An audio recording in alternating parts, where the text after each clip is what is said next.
All right. Thank you, everyone, for joining in. We'll go ahead and get started with today's webinar.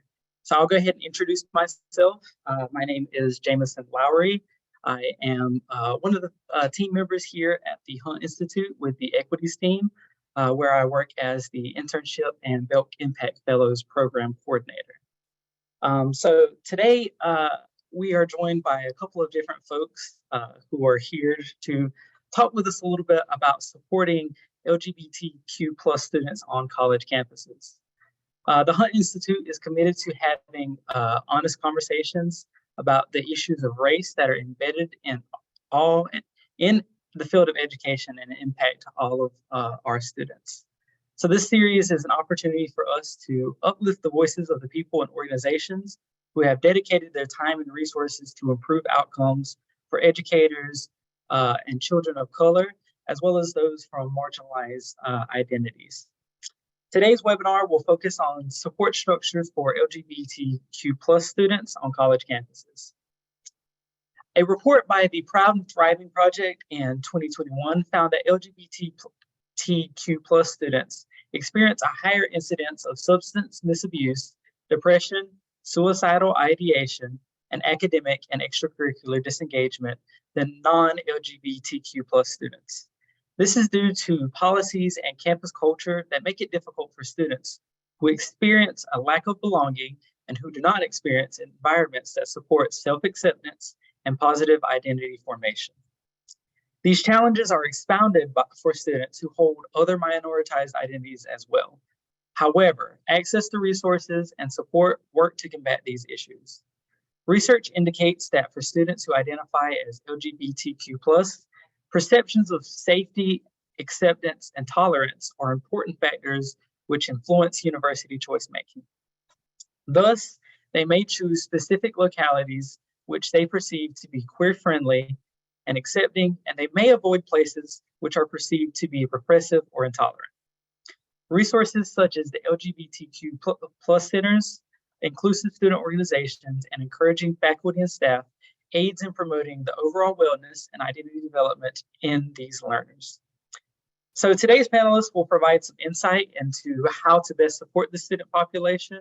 And I would now allow each of our panelists here today to introduce themselves before we launch into the questions for today. So first off, I will kick it over to you, Patricia, and then you can popcorn it over to the next person. Good afternoon, and thank you, Hunt Institute, for inviting me. My name is Patricia Corbett, and I'm the new Executive Director of the LGBTQ Center of Raleigh.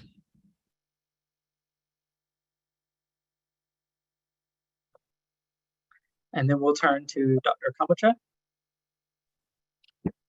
Good afternoon, everyone. I'm Dr. Trace Camacho. I serve as the Associate Dean of Students and Senior Diversity Officer at California State University, Long Beach, and I use he, him, his pronouns. And then Dr. AJ. Hey everyone, I am AJ Mazuris. I use they and them pronouns. I am the Vice President for Equity, Diversity, and Inclusion at Salem Academy and College in Winston-Salem, North Carolina. And last but not least, Dr. Shirley. Hello, everyone. Dr. Zach Shirley, he, him pronouns. I currently serve as the Diversity, Equity, and Inclusion Leader for Cambium Assessment Incorporated, which is a K-12 education assessment company. Awesome. So we'll go ahead and get started with our first question. And this is for you, Dr. Mazuris. Of course, thank you for being here today. Would you mind telling us about your role at Salem Academy and how your office is important to the culture of your institution and well-being of your LGBTQ plus students on campus? Yeah, absolutely. Thanks, Jameson. So Salem Academy and College is an independent girls' high school and historically women's college in Winston-Salem, North Carolina. Salem was founded in 1772. We just celebrated our 250th anniversary, which makes us the oldest continuously operating educational institution for women and girls in the country. We're also the only women's college with a girls' high school on our campus. So Salem has a rich history in many ways. We also have a really exciting present. We just ranked #1 in the country from US News and World Report for social mobility. About half of our students are Pell eligible, and students of color make up over 50% of our student body. Salem College is a place where women and other gender diverse folks go to sort of launch new pathways and avenues for themselves in their lives. Our institution also has a complicated history. Salem has been creating educational opportunities for women and girls for 250 years. And that has included enslaved girls in the 1700s who were students at the academy, as well as Cherokee girls before forced removal in the 1800s. But at the same time, our institution has been complicit in the institution of slavery and relied on the labor of enslaved people from early in its history. We have a complicated present as well. Students of color often feel marginalized on campus and experience microaggressions both from teachers and from peers. LGBTQ students and trans students in particular grapple with what it means to be a trans or gender nonconforming student at a women's college or girls' high school. And for queer and trans students of color, they often find themselves sitting at the intersection of these challenges. So my role as Vice President for Equity, Diversity, and Inclusion and the leader of our Office for Equity, Diversity, and Inclusion is to create a campus environment that really allows all of our students, faculty, and staff to thrive.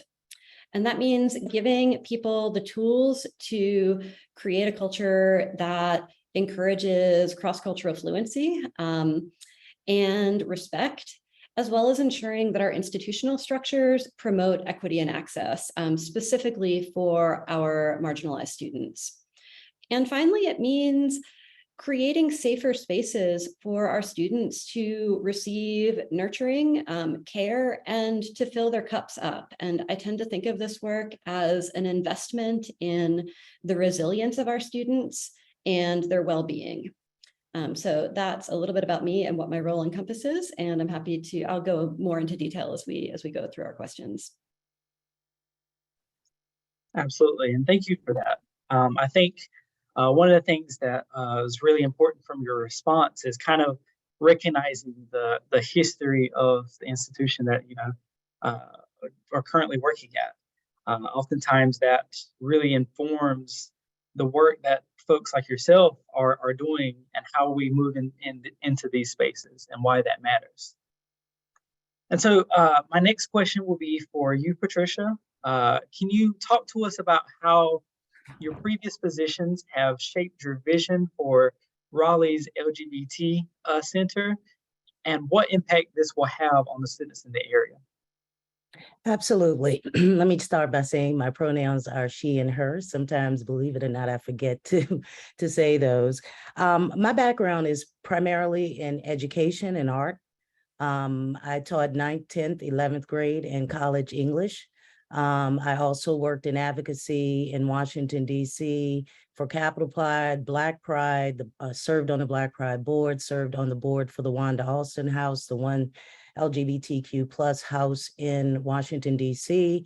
And so it's been a mixture of education, advocacy, and also I worked for Metro DCP flag while in Washington, D.C. as well, and worked in schools running Safe Schools programs in 6 different high schools.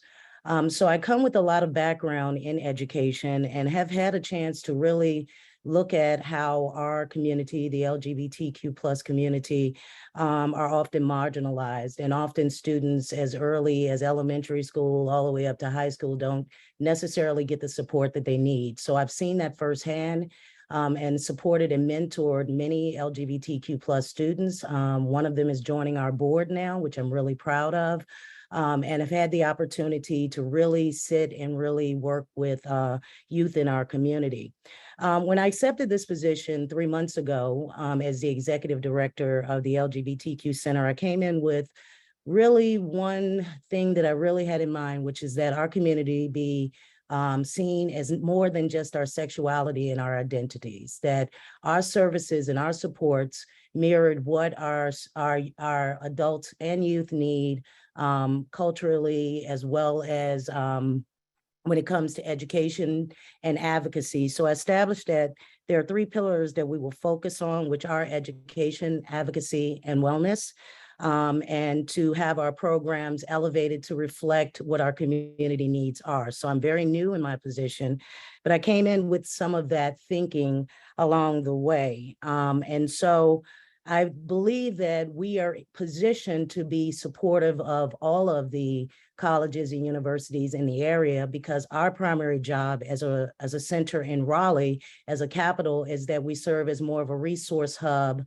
We don't try to do everything and not do everything well, but we try to provide good resources and connections to the community so students have an opportunity to connect with us, and then we provide other connections and intros. So I'm happy to say that we are always happy to work with universities.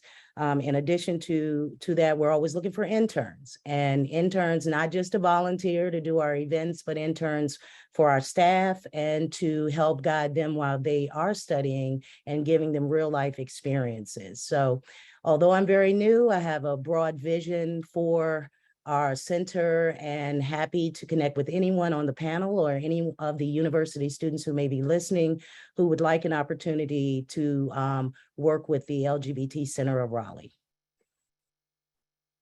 That's awesome. I think it's really vital when we're doing work like this to be able to involve the community and bring in students to kind of both get that work experience, but also learn and figure out how they can advocate for their own identities and folks that are similar to themselves.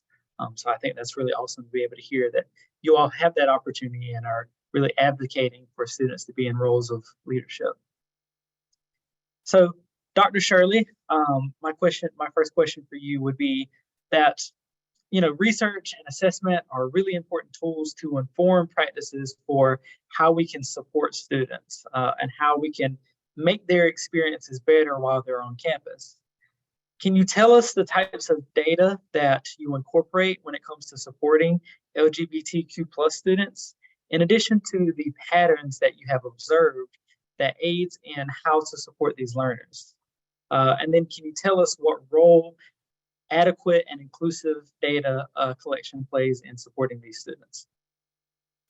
Thank you, Jameson. I would love to. I'm gonna come at that second question from a past and present, like professional duality. But to answer the first question, the types of data that I incorporate, obviously you have your DEIB climate surveys that you can utilize, that you can provide for students. But what I really would emphasize is the richness of storytelling, qualitative data.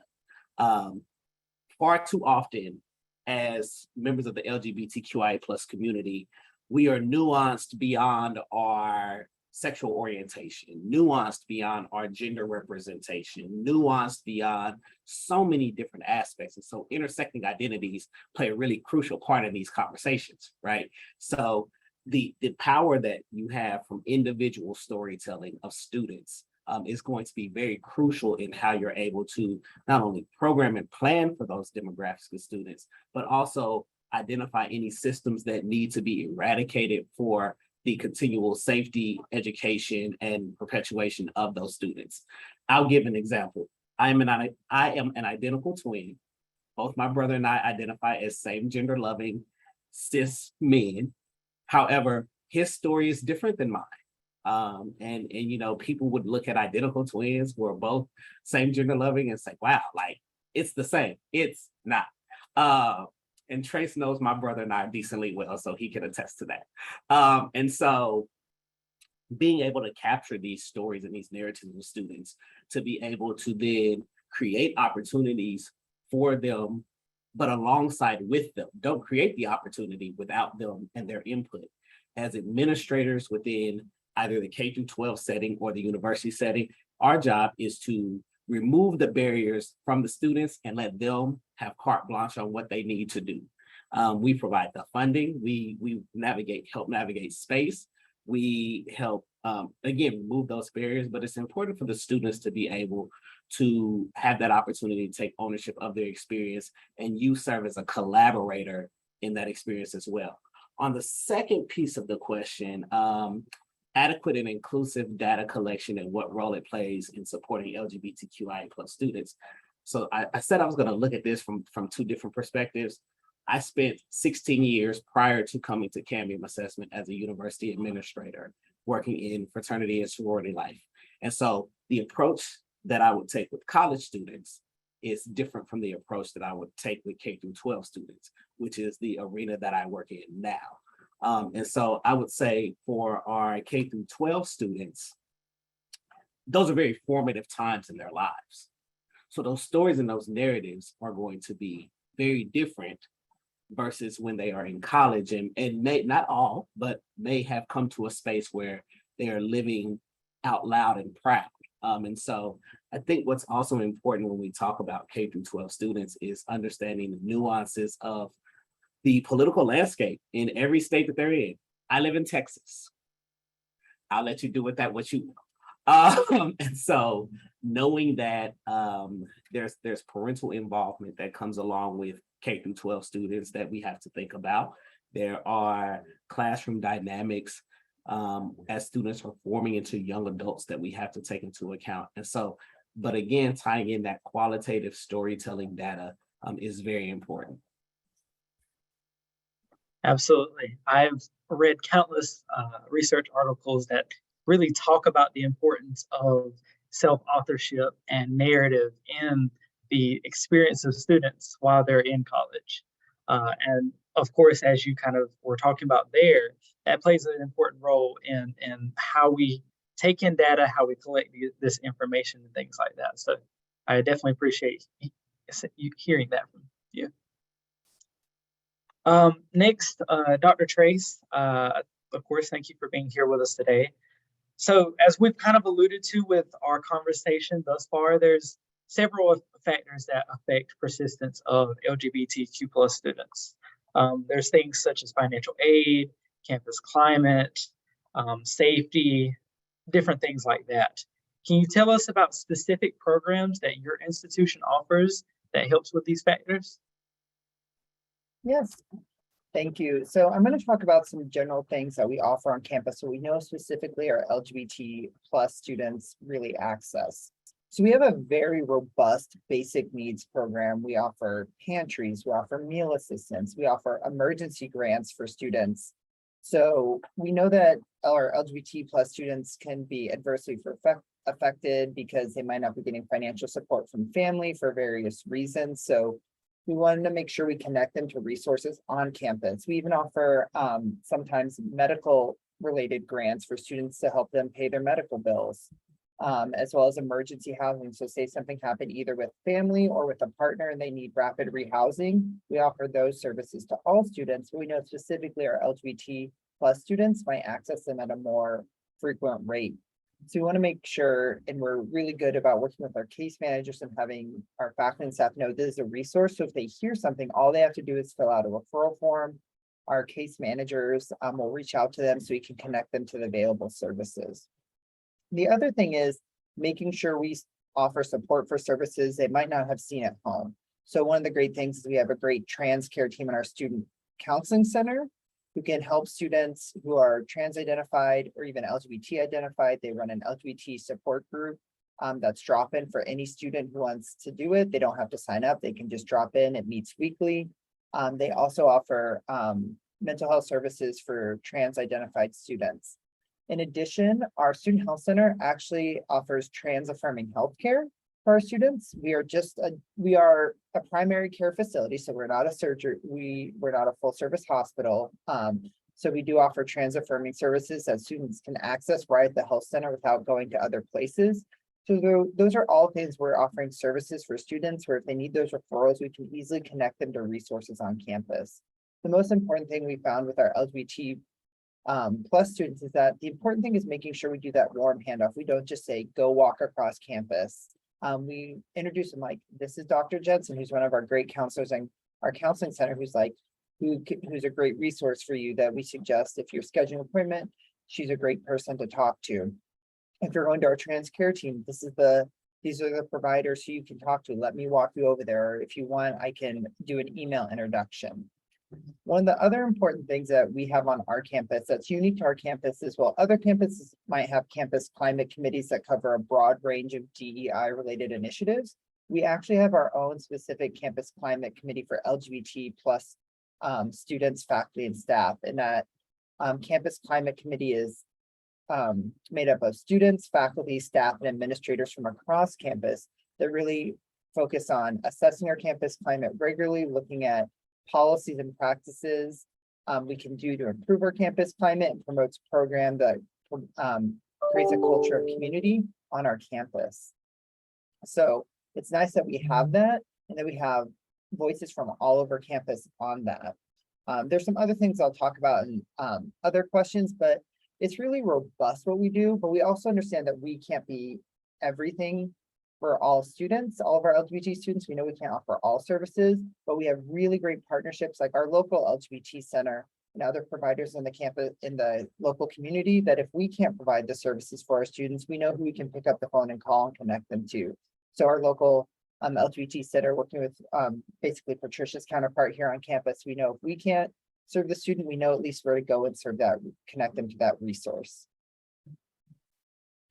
Absolutely. And I think so often when we think of resources for students and support structures and systems and things like that, accessibility is a major component of that, of whether or not our students are able to get to these resources that we're offering for them. And oftentimes people think of, things such as location or how to go about providing that service. But as you just alluded to, it's really important to have that human connection as well.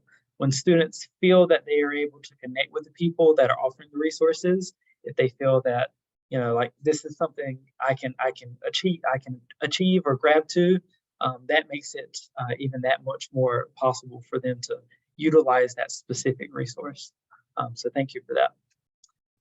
And so I will ask a couple of follow-up questions for each of our panelists, but before we do so, I'd just like to remind the audience to submit whatever questions you might have into our Q&A function here on the webinar. Towards the end of the program, we will offer it up for you all to go through some of our questions that have been submitted, and we'll touch base with the things that you all want to kind of connect with. So my next follow-up question is for Dr. Mazares and Dr. Camacho. A new study from the Williams Institute at UCLA School of Law, conducted in collaboration with the Point Foundation, which is the nation's largest LGBTQ scholarship fund, found that LGBTQ people were 4 times more likely than non-LGBTQ people to report having picked a college in a different city or state in search of a more welcoming climate. I believe the numbers there were 22% versus 5% respectively. So my question is, what are some ways in which institutions can further foster a sense of community for LGBTQ students on campus?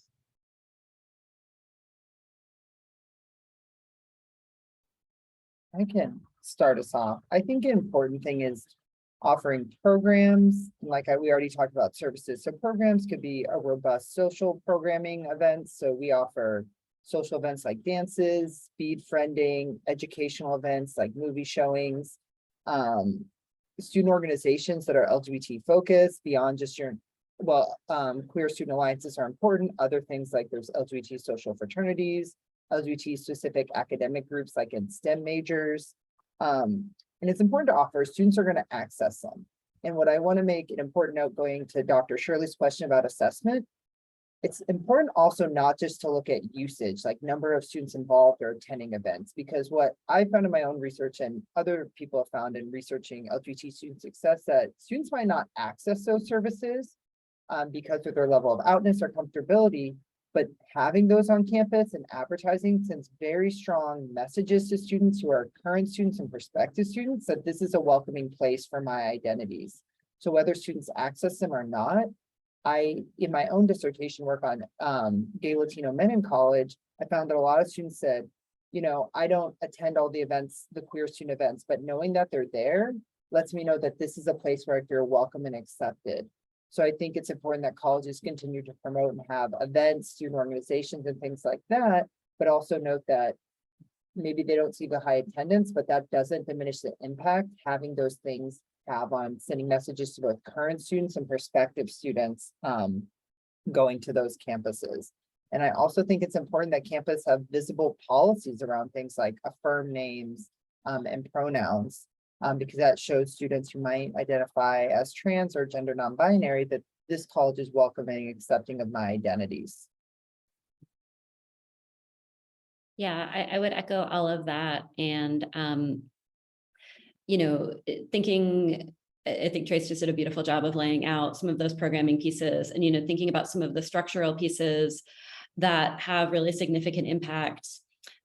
We know there's really good data that shows us that rates of suicidal ideation and suicidality decrease significantly when students have one adult in their lives who uses the correct name and pronouns for them, right? That's a really important statistic because that tells us that those policies that Trace was just talking about, or Dr. Camacho was talking about around, you know, names in use, pronouns in use, are really important. And they're really important not just to put in place as policies, but to think through as implementation practices, right? So when your faculty get a roster of their student names at the beginning of the semester, are the students' chosen names and pronouns showing up on that list?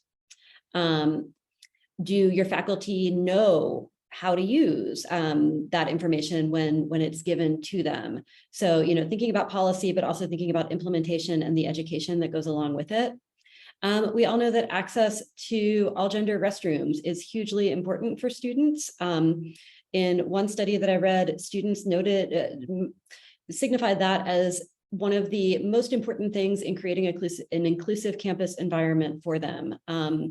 You know, and I get it, like I'm on a 250-year-old campus now, right? Like accessibility and changing restrooms can be really complicated, but it is really important for our students that they have, and our faculty and staff as well, that they have a safe place to go to the bathroom, right? To take care of, you know, really important and basic daily functions.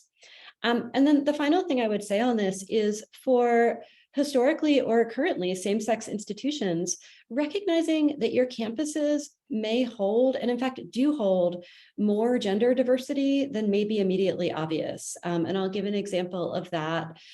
Salem is a historically women's college. We only admit students who identify as women, as undergraduates, and we have an adult education program that that admits men, so that's why I'm making that distinction. But we have historically been a women's college for undergraduates, and our students have moved away from a tradition of referring to one another as Salem sisters to referring to one another as Salem siblings. And that's a small language shift, but it's one that's been really significant for our trans and non-binary students in making them feel seen and included and like they are a part of the Salem community. Absolutely. And it's very clear from both your responses that it shows that language matters. Language is powerful. Language can have an impact on the experiences of not just these students, but the folks around them as well. And that's why it matters so much that we are mindful in the ways of which we go about using language and talking about the issues that we do. Dr. Shirley, this next question is for you. How do institutional and state policies make it difficult for LGBT students to navigate their college experiences? And what recommendations would you have to alleviate these challenges? Oh my gosh. How much time do you have? So again, Texas, but I won't even dive into that. Institutional and state policies are very crucial, one way, positive crucial, or the other, negative crucial, for the experiences of LGBTQIA plus students. It's the very meaning and opportunity to exist, to love freely, to live freely, to be who you are freely. Whether it is the promotion of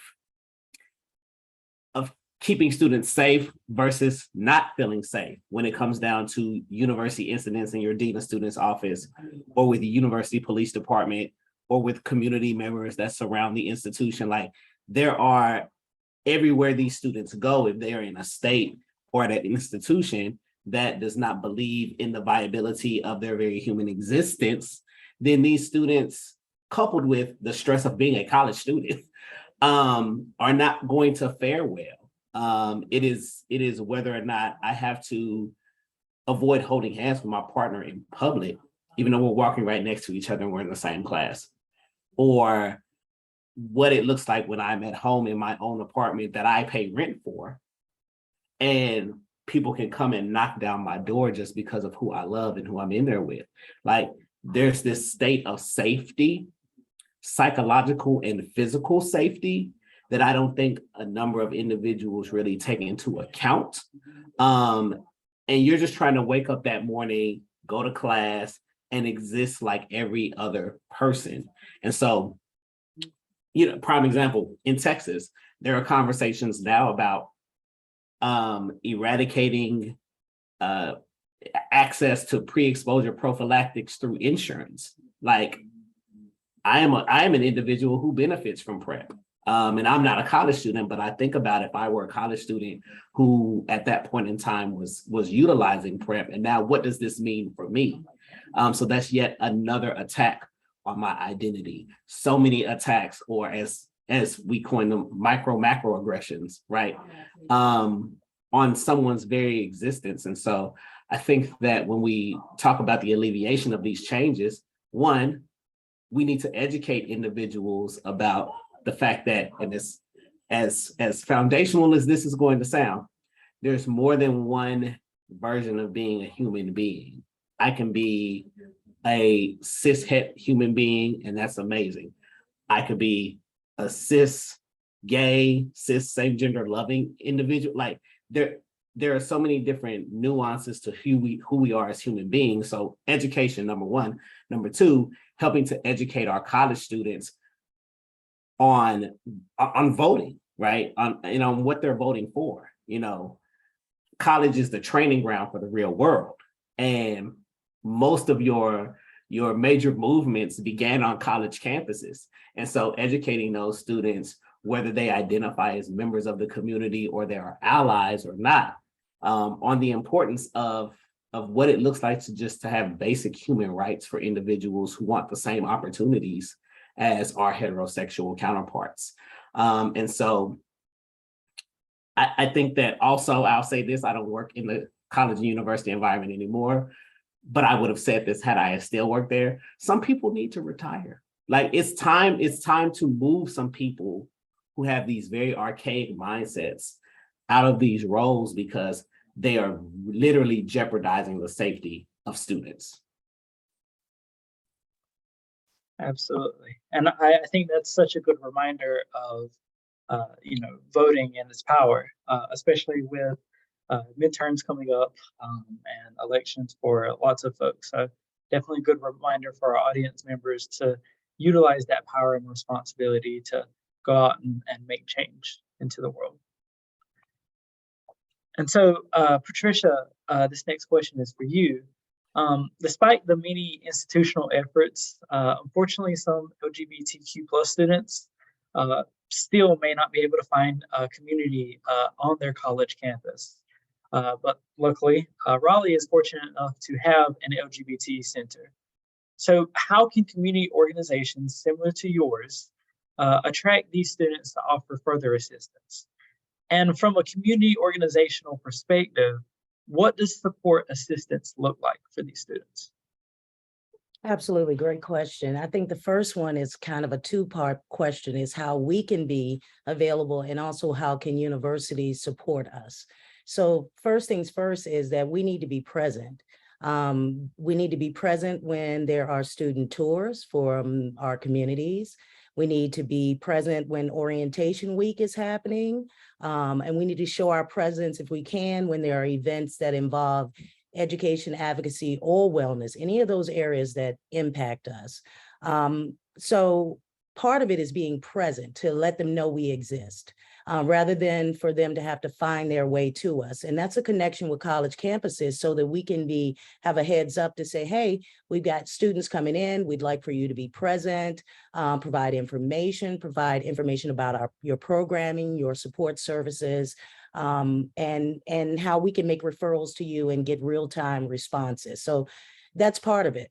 On the other side, the colleges and universities also need to look at their applications, look at whether or not they are revising them to include pronouns, asking what type of supports those our community members need when they come onto college campuses, having a better idea, doing a better job of preparing for students to come to campus.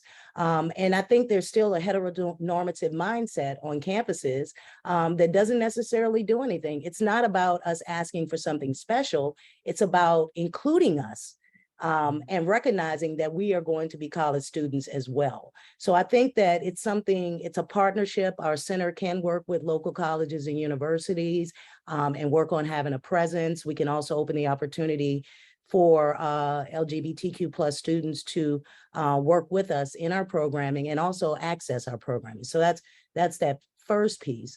And from a community organizational perspective, what does support assistance look like? Well, I think it looks different with every single org, right? Some orgs do direct services. Our org does not do as much direct services as providing resources, connections. Say, for example, if you're a spiritual person and you're from a different hometown and you're looking for somewhere to worship, or if you are looking for a doctor who is friendly, whether it's trans or non-binary friendly or just LGBTQ friendly.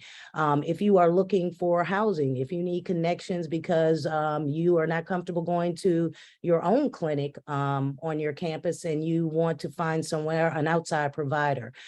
So our center really focuses, and that's what we're shoring up now, being able to have those kinds of connections that students come to us. And as you can imagine, there's always going to be a different type of questions we haven't addressed before, but we're also open to educating, re-educating, and staying on top of the current climate. I mean, identities are important, and it's really important to young people.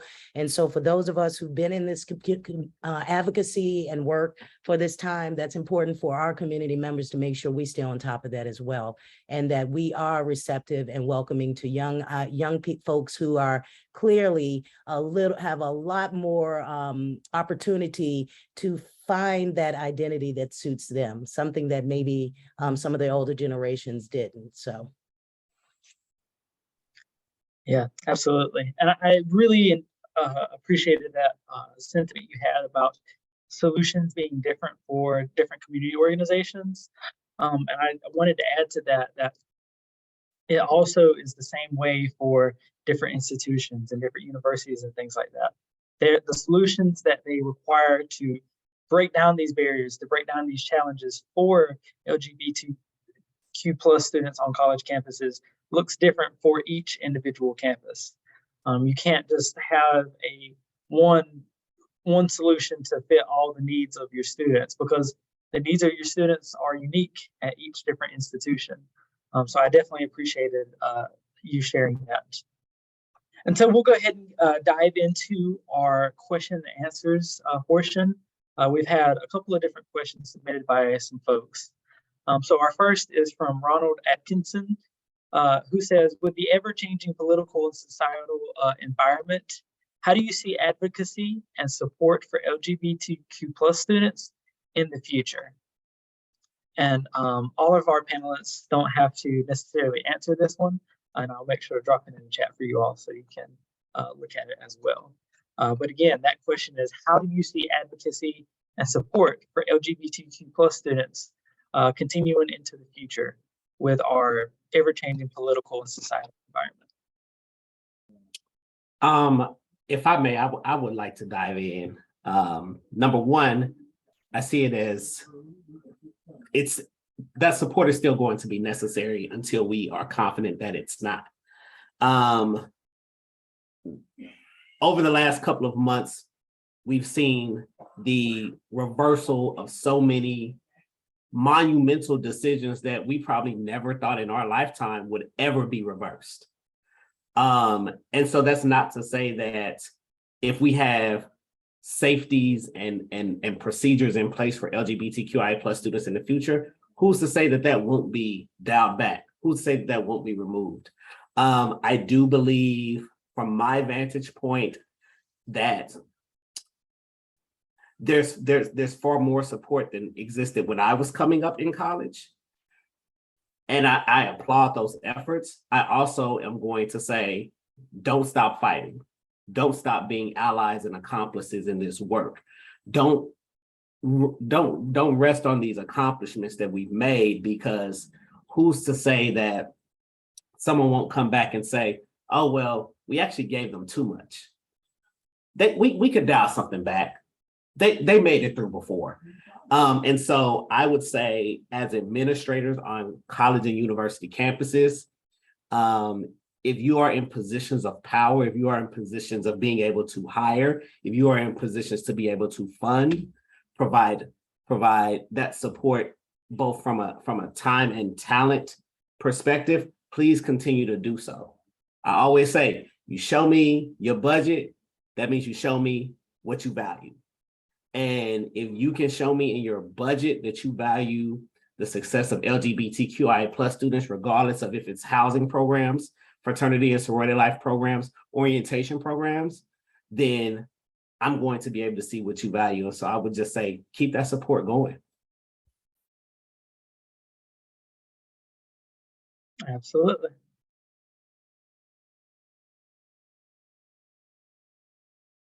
I think the only thing I would add to that, that beautiful answer, is that for those of us at institutions in states where LGBTQ folks and LGBTQ youth in particular become political footballs, really getting creative about how we provide support and being able to do that in ways that sometimes are wrapped into other forms of advocacy and support that don't have the words LGBTQ in them. And I will say it took me a really long time to wrap my head around this. I'm not from North Carolina. I'm from the Northeast, and from states where we haven't seen the same kind of concerted attacks on trans youth and LGBTQ youth in particular. And so, but one thing that I've learned is that sometimes to get things done, you have to be willing to speak the language of your particular environment. And so that might mean getting creative around, building out a program for social and emotional learning, right? Thinking about how you are building out a mentoring program for, healthy relationships and autonomy, and thinking about how you're building supports for LGBTQ students into that. I think it's something that those of us in more conservative states have been paying a lot of attention to in recent years. Absolutely. That's a great point.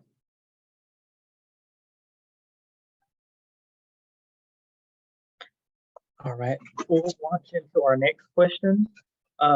What advice do you have for queer trans faculty members who often receive referrals to support LGBTQ plus students experiencing discrimination on a campus that doesn't have a lot of support for these students in the first place? So specifically, how can I advocate these issues to higher administration? And this is coming from Ash Quinn.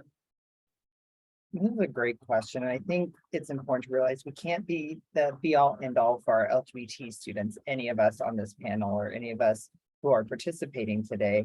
And I think it's knowing who your resources are on campus, whether that's know someone in financial aid that you can connect the student to and they'll get help, the counseling center, student health, even academic advising. As far as students facing discrimination, I think it's important to really understand your university or state's non-discrimination policy. Does that fall under Title IX? Would that be handled under your campus's equity and diversity office, whatever that's titled at your institution? And build a relationship with that office. So, I know the investigators who work in that office, so I feel very comfortable now referring students over to that office, knowing they'll be treated with care and their concerns will be taken seriously from that office. As well, for advocating for policy, to echo something AJ said, it's like the data and the research is out there.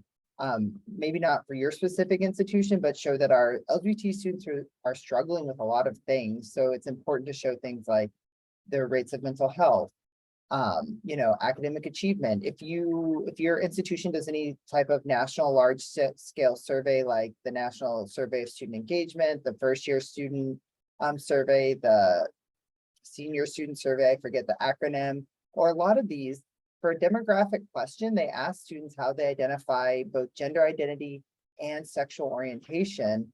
If your campus is participating, and if you're looking at data, that's a great source. You can work with your institutional research team to actually ask, what is, where we took the National Survey of Student Engagement, how do our LGBT students compare to our non-LGBT plus students? This is a little bit of a bigger list, but the California State University system for the past 5 years has asked on applications as an optional question for students to self-identify their sexual orientation and gender identity. And so that's now actually fed into our institutional database, like our student database. So, not individual students we can get data on, but we can pull aggregate data about our LGBT students to compare educational outcomes to really start looking at things like grades and persistence, which our university administration really cares about, and how are we closing those gaps. I knew Trace and I were going to race each other to answer this question, and I would agree with everything he just said. And also just add, going back to something that Zach said earlier, the importance of storytelling in this advocacy, right? Like figure out who your advocate and champion on your campus is going to be.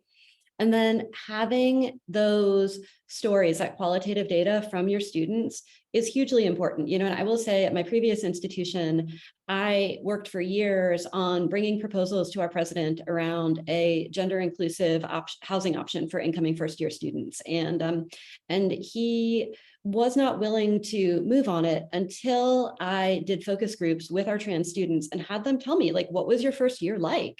What was your residential experience? And when he saw the quotes from those students about not wanting to leave their dorm rooms, feeling unsafe every time they had to go take a shower or use the bathroom, leaving campus at every opportunity they had, it clicked something in his brain. And he was like, oh, right, our housing as it is not meeting our goals, right? We're not meeting our own objectives and learning outcomes. So this is a reason to do something differently. So that storytelling is hugely important and can really connect the dots for people sometimes when they need a little push to get over that edge. I think both of our panelists did a great job of capturing the importance of, one, inclusive data collection, as you were talking to Dr. Contra, and then two, the power of narrative there that you had just mentioned, Dr. Mazaris. And so our next question comes from William Wallace, who asks, how do the panelists' respective organizations go about to reach out to and creating intersectional services to include queer people of color that takes into account their socio-economical and cultural differences? So as an example, low-income queer youth of color might not have the same language that higher socio-economical and white cohorts might have. I'd like to tackle that. Because we're currently evaluating all of our programs and looking at whether or not we are meeting our community constituents. And so as we learn more, we're finding out there are communities who are marginalized within our marginalized community. That means neurodivergent, veterans, people in assisted living, seniors, veterans. We just have a whole lot of communities that we're trying to reach at the same time. However, what we are really it starts at the top, right? So one of the things we did was we sought a diverse board that would have experiences in communities, who have an investment in making sure that we are providing culturally competent programs. So that's the first thing we did. So we haven't introduced our new board, but it's a really good board. And so we had to start there so that we could get some input. And then one of the things I learned that when you're dealing with communities who are not only underserved, but have economic issues, is to make sure that when we write grants, we build in a transportation, a place for transportation and additional wraparound services to be sure that when we offer those programs, they can get to our programs and we can be accessible to them. So there are a number of things that we as an organization, as LGBT Center of Raleigh, are working on to engage those communities. And we are open when folks come to us and say, hey, we don't see ourselves represented in our program and we'd like to see a program or a support group for college students. We have a youth leadership program and these are students in high school. So we're always looking for opportunities to bring in college students to work with us. So we try to mirror what our community looks like, but it's nothing like that grassroots movement so that we can find those folks and find out exactly what they need. So we are very, very concerned that we are a resource for our college students and very open to them approaching us, but we're trying to do a better job also of reaching them.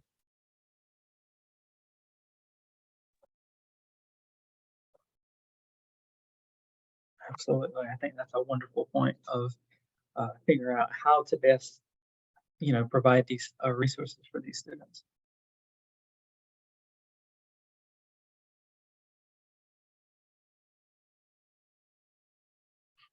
All right, if none of the other panelists want to hop in, I'll move on to our next question.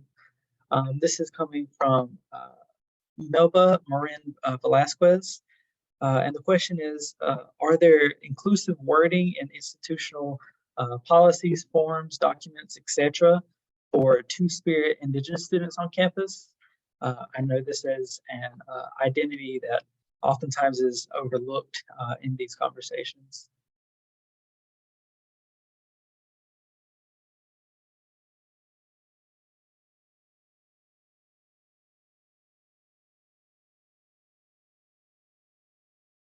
I can weigh in here a little bit. This is something that we are looking at and thinking about now really broadly in terms of what language we use when we're talking about our students and talking about the diversity of our student body and our institution as a whole.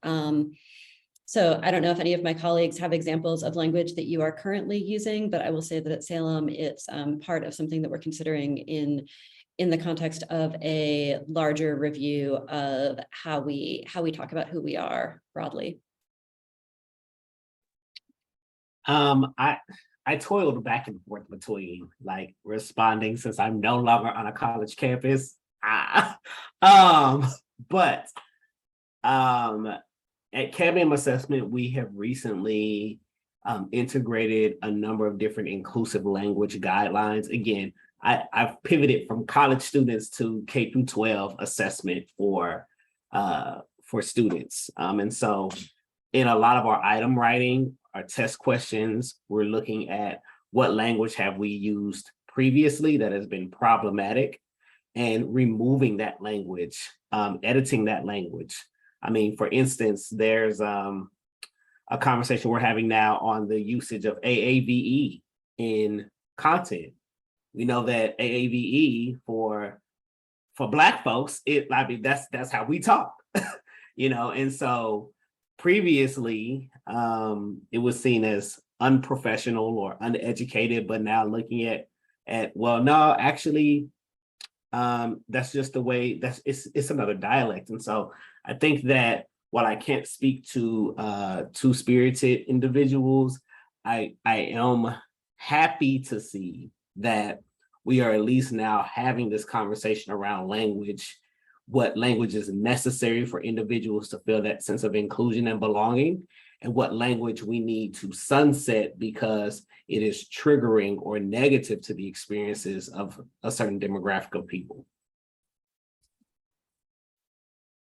Absolutely, Dr. Shirley. I think that really not only, very powerfully encapsulates that particular question, but a lot of what our conversation has focused on today, of that power of language, of that power of narrative, and really the ways in which we should be mindful and thinking about how to support students that are a part of this population. So thank you for that. Being mindful of our time, I know we are coming to a close here with our conversation, but that doesn't necessarily mean that it's just gonna, of course, stop here. I definitely encourage the folks of our audience to feel free to kind of reach out to each of our panelists at whatever comfort level they feel about doing so, and then go out and find resources that were mentioned in today's webinar to kind of utilize and see as an example for yourself. Utilize some of these support centers, utilize some of these contacts and resources that folks have kind of mentioned today during our webinar. I would like to thank each of our panelists for really being here today and bringing more discourse to this particular conversation. It's definitely something that we are interested in trying to encourage to bring more conversation about and talk more about. Just a couple of housekeeping pieces here. We also have other webinars coming up in our series, not just for our equity team, but for each of our other teams here at the Hunt Institute. For example, we have our post-secondary pathways, where we are collaborating with the College Board to talk about SAT access and equity in today's quote unquote post-pandemic higher education, which will be happening Thursday, October 27th, which is in two days at 2 p.m. Eastern Standard Time. And then our early efforts team will be talking about innovations in family child care. And that will be taking place Tuesday, November 1st at 2 p.m. as well. So feel free to utilize that website to register for these webinars to kind of continue some of these conversations in the field of education. But again, I thank all of our panelists for being here today. This was definitely a very powerful conversation, and you all are all wonderful resources of knowledge and information when it comes to this topic. So thank you once again for being here. And with that, we'll bring our webinar to a close. Everyone, I hope you all have a good rest of your day.